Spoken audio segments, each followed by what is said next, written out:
Hi everybody, it's me Gemma, and I just wanted to do a little video about the Wheel of Time.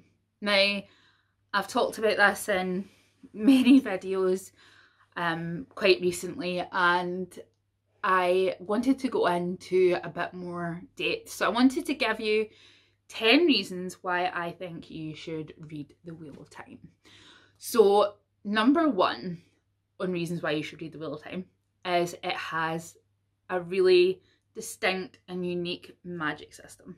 If you like a magic system that has a good internal logic, then I think you would really like this. It's based on, they call it the One Power, and it's split into side in and side out. Side in being the side that men used to channel, and side out being the side that women used to channel. And in Wheel of Time, in the present day of the story, there are only female channelers that are allowed because the male side of the One Power is tainted by a fight that they had with the sort of ultimate big bad guy, the Dark One. So it's very, if you're a man and you're found to be channeling, it'll go very badly for you because you will more than likely go mad and do horrible things. So the female channelers do hunt down male channelers to sort of try and keep everyone safe. So that's number one, really good magic system. Number two is the female characters in this book. Now, recently I saw a poll on Twitter where they were comparing one of the characters, Maureen de Mondred, and Lucifer from the Lucifer TV series, and Maureen did win. And that is for a very good reason. Maureen is one of the female channelers in the book, and she is also basically a catalyst for a lot of the events that happen in the series. Now, the female channelers have an organisation called Aes Sedai. I always take the pronunciation from the back of the book. There is a pronunciation guide, I guess. And they are part of an organisation, the White Tower, and the White Tower is split into Ajas, and each Aja has a different purpose. So you go to learn to be an Aes Sedai, and then when you sort of pass all your tests, you say, right, I'm going to be Green Aja or Blue Aja, and Maureen is Blue Aja. And Blue Aja are concerned with quests and sort of missions and causes, and Maureen is definitely got a cause. Her cause is the whole purpose of this book and the whole purpose of this series, and she's accompanied by her warder, her protector, sort of warrior, Lan, and he is another great character. But Maureen, number one. And then I also love as well, there is a group of people called the IL, and there are several female characters in the AIL who are absolutely great. They have a certain female warrior sort of group called Verdari Mai, and they are the Maidens of the Spear, and they are great and we love them. They don't show up in the first couple of books, but they do show up later, and I love them. And I also do love Nynaeve, Almira and Egwene. I like all the female characters pretty much. There are some points where there is a bit of, and I think I've said this before as well, a bit of sort of dodgy gender essentialism, like women do this and men do that and blah blah blah. But I really do love most of the female characters in this book. They are bad ass and they save the day really regularly. So that is number two. Number three is the world building of the Wheel of Time. The Wheel of Time has a world building similar to Tolkien, and that's, I think, why somebody said, you know, that Robert Jordan's similar to Tolkien. It is in the sense that the world building is so comprehensive. It is high fantasy, and I really love the whole backstory. They give you the backstory of the cataclysm that happened, what was it like beforehand.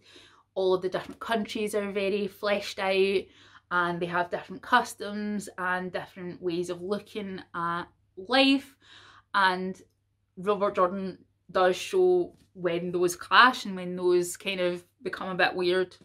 So the world building in Wheel of Time is A1++, top notch.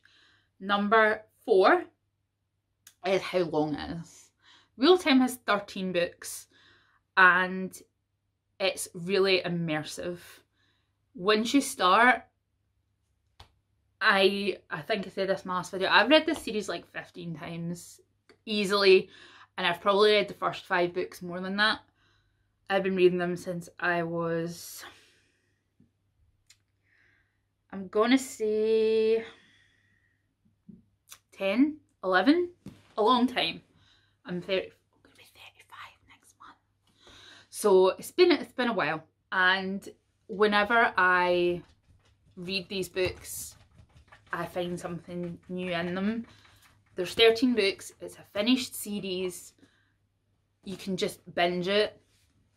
You know, there's nothing, you're not going to wait another 10 years. Like, the Wheel of Time fans had the nightmare scenario. Robert Jordan died before he finished these books, and Brandon Sanderson finished them from his notes and stuff. So we did have the nightmare scenario, but they're finished, they're done. You don't have to worry about, you know, the ending or people fucking it up at the last minute, a la Game of Thrones. We won't talk about that. And then that actually brings me pretty neatly on to point number 5. This is not grim dark fantasy. Oh, how I do like some grim dark fantasy, honestly. Like, I like Nevernight, I like all that kind of stuff, but sometimes you're just like, nah, you need a bit of hope. You need occasionally for good things and good people to come through and save the day. And that is what I like about Wheel of Time. There are bad actors in the book series, there are like bad people and, you know, evil and stuff like that, but it is well matched by good and by the sort of strength of that side of these people who are constantly trying to push back against the darkness, which is why I love it. It's not grim dark at all. So that is reason number 5. Reason number 6 is reason number 6 is Rand al'Thor as a character. Now, Rand is the main character of the series. Rand is the chosen one. You know, it's not a spoiler to say that. This is a 13-book long chosen one trope, if there ever was one. You know, if you don't like the chosen one trope, you're probably not going to like Wheel of Time.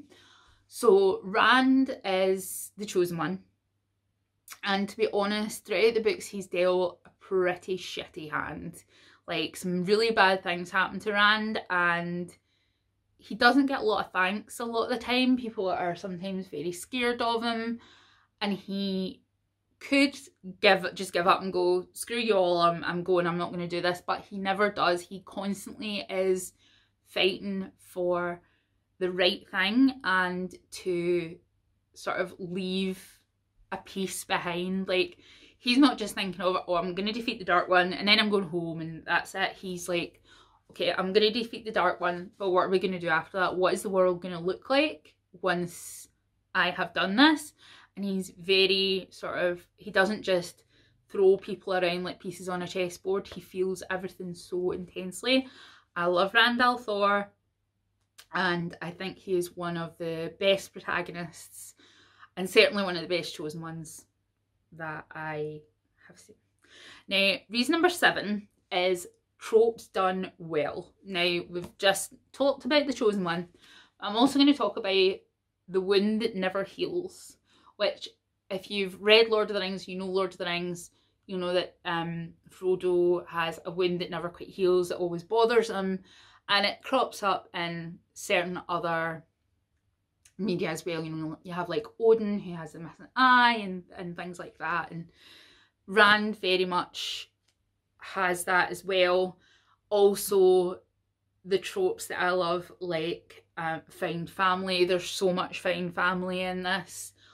Also, there is a lampshaded love triangle, which becomes a love square, totally lampshaded, which is great. So yeah, those are just 2 examples of tropes I really love in this book, and I think reasons that you should read it. Reason number 7 is the fandom. Now, I am a member of some Wheel of Time Facebook groups and things like that, and there is an absolute wealth of like art and community and just great non-toxic fandom. Like, at least in the parts that I've been in, it's all really light-hearted, good stuff. You know, you're in the Facebook group and you're talking about like, what's your favourite scene? Who's your favourite character? You know, what do you think of this and this? And I would say that's a really good reason to get in Wheel of Time, because there is so much more to be discovered. Number 8 is the fact that there's going to be a TV series. So now is a great time to get into Wheel of Time and get your reading in before it hits the big screen.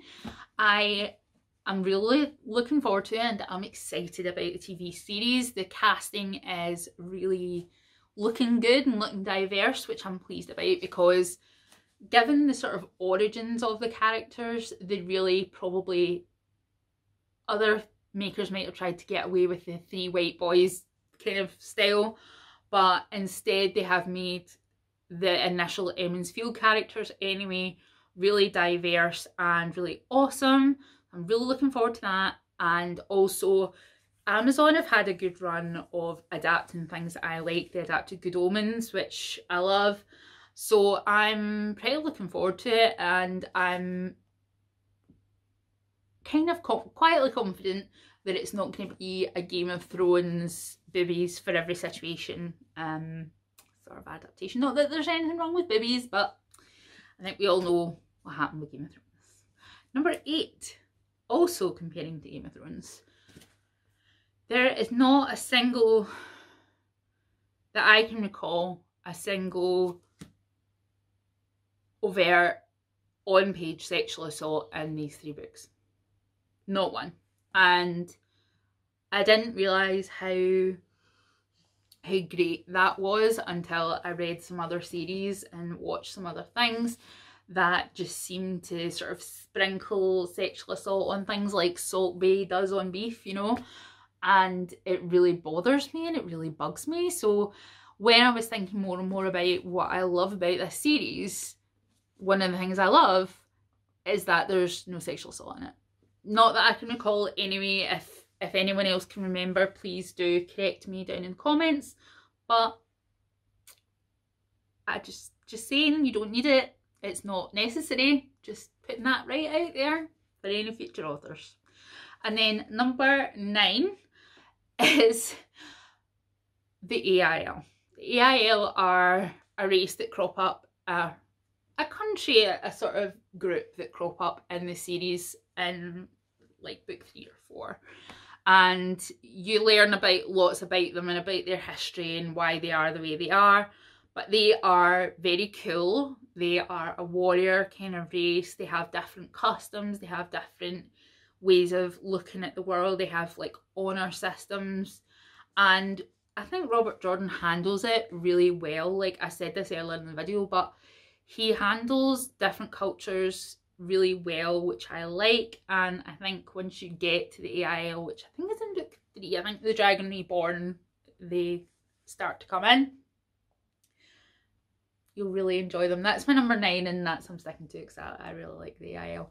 And number 10 is the Aja system, which I mentioned earlier on in the video when I talked about Moraine and being Blue Aja. So the Ajas are the groups within Aes Sedai, or the female magic users, and you pick your Aja based on your interests. So like the yellow Aja are healers, blue Aja like quests, green Aja are the battle Aja, the red Aja basically hunt for male channelers, grey Aja is like logic and philosophy, they tend to be diplomats, and then brown Aja is knowledge and reading and things like that. So you have these different characters. It's almost like Hogwarts houses, which is, you know, kind of how it is. And the Aes Sedai can also have warders, which are men who are bound them with like a magic bond, and different Ajas maybe have different warders for different reasons. Like the green Aja have more than one, they can have like as many as they want, and that's because they're the battle Aja, so they have more warders. And then like the rest tend to have one. The reds, because they hunt men, tend to not have any warders at all. And then each Aja sends a sitter to their council, and then they are all ruled over by the Amerlin seat, who is of all Ajas and none. And it's really fun, you know, talking about the different Ajas and different, you know, meeting them and things like that. It's just really fun for me. And I have always said that I would probably either end up in the brown or the green Aja, but I think we probably know that it would be brown because I love my books. And then you have the last Aja, the secret Aja, the one that's not supposed to exist, the black Aja, who are bad Aes Sedai, who are secretly working for the Dark One. So that is 10 reasons from me, pretty rambly reasons, not gonna lie, but 10 reasons from me why I think you should read The Wheel of Time. I think you should read The Wheel of Time, and then you should tell me all about it, and then we should talk about who our favourite characters are, and we should just generally chat about it forever. So yeah, read The Wheel of Time. Take care. Bye.